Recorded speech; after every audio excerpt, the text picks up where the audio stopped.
It's hard. It's hard to experience hope when you're despairing. It's hard to jump for joy when your heart is like a coal in your breast. You know, the Christmas season can be one of depression and anxiety for some. A hard time. But not today. Not in this gospel.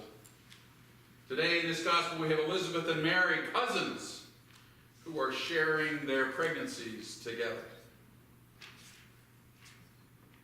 As I was reading this gospel story in preparation, I was remembering when my two boys were still in utero and how I would talk to them through my wife's belly. It was a miracle to feel them move and kick, to roll around in the room, mostly because I wasn't the one who was carrying them. Yet I knew that their mother found that life growing inside her was a blessing and a miracle. Yes, Elizabeth, in our gospel, felt her baby kick at the sound of Mary's approaching voice, and in an era of simple cause and effect, remarked with the now powerful words, "Blessed are you among women, and blessed is the fruit of your womb." Now, we Episcopals are not a Mary-focused lot. We speak of her with muted reference, unlike our Roman or Orthodox brethren. They venerate, almost worship Mary as the Theotokos. Theotokos is the Greek word for God-bearer. Even the Muslims, in their traditions, hold Mary in very high esteem. But we Episcopals see her as one of many saints, secondary to the life of Christ. She's not on the same level of intercessor for us as for other denominations, yet she is still beloved. She is beloved because Mary is the one who said yes to God in the deepest way as possible. We hear it in the words of the Magnificat, a soul opening to the divine. In response to God being in her, her soul magnifies the Lord. Mary's soul magnifies God, and so Jesus comes into the world. God has done great things for this humble woman, and she has done great things for all of us. Yet, she can embrace them. And in her embracing of them, feel the love of God growing inside her. And it's apparent to her cousin, and even to her cousin's unborn son. Now, I'm probably not alone in marveling at the miracle that is childbirth and that is conception and all of that. Many of us know couples, though, who have struggled to conceive.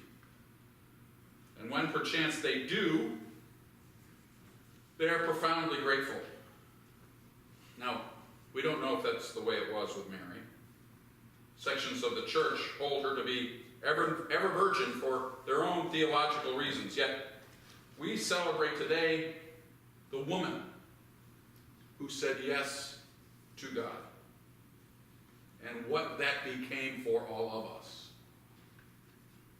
Mary became an example for us and remained an example for her son, that we can magnify the soul of God in ourselves. Blessed is the fruit of the womb of Mary. Blessed be the parts of Jesus that were of Mary. For we know that she was in him heir and cell, as well as creating an environment for him to grow into the man he was to become. God touched the extended family of Mary as God touches every family. And Jesus' family helped nurture the gift of who he was during his ministry. Now, we are in the home stretch before the Christmas celebration. Life is speeding up for some and slowing down for others.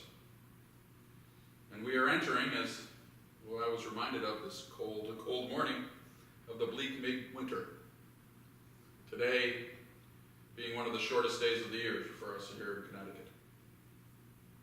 Something of the holiday blues can wear us down. And sometimes it can be hard to be grateful for this thing called life. Yet here we are with this image of Mary and the essence of life that is Mary and her unborn baby. And we get a chance to hear that and leap for joy, as John leapt for joy inside Elizabeth's womb.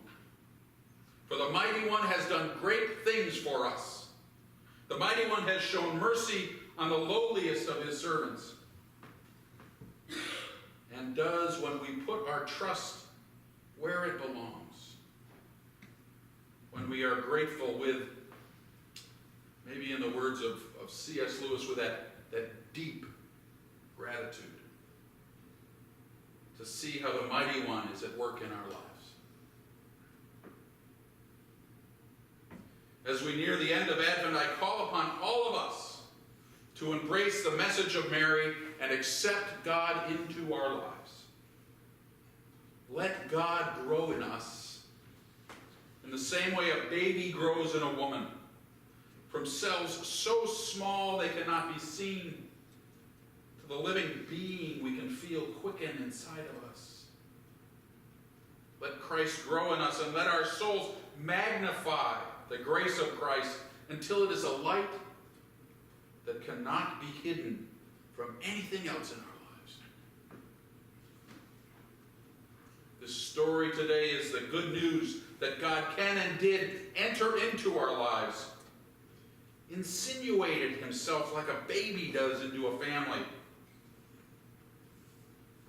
We can let Christ insinuate himself into our lives and remember that, like a baby, they bring along their own love. They bring along all the love they'll ever need if we open ourselves to it and give it to them.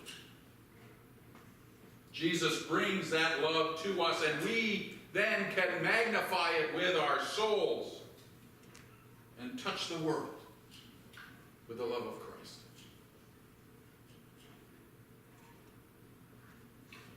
In the Hebrew words of Isaiah, behold, a maiden shall conceive and bear a son, and that son shall be for us the one who calls us back into right relationship with God.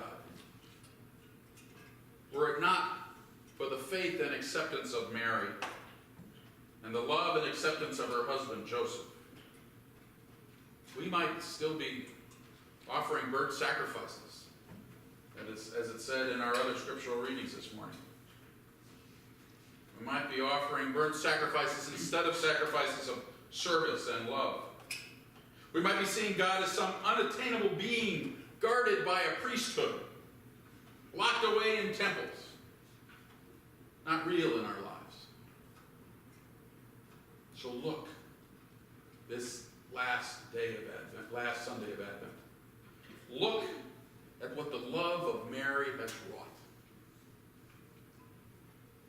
Look upon her soul magnified with that of her Son. And then behold,